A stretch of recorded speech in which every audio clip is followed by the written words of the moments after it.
There are 5 stages to artificial intelligence, and most people only know of level 1, the large language model. This is ChatGPT, Gemini, Claude. You ask, it answers. Most people think this is AI, but in reality, this is just the foundation. The next stage is where things get interesting. This is where you can give AI a job. Not answer this question, but go do this thing for me.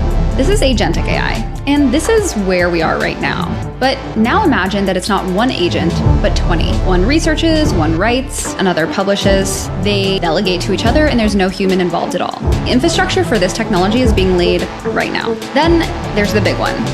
AGI, or Artificial General Intelligence. This is essentially what everyone's racing to achieve. But the fascinating part is that experts can't even agree on whether or not we have already reached it. This is when AI can match or exceed human cognition. It can reason like a scientist, create like an artist, strategize like a CEO, but not because it was trained to do so, because it learned it on its own. And the final stage is super intelligence, the AI that surpasses human intelligence. It doesn't need our help. It doesn't need our input. It solves problems that we have spent centuries stuck on, disease, energy, physics that we can't even comprehend yet. But the question is, if and when we ever reach this final stage, is it going to be the best thing that's ever happened to humankind or the most destructive?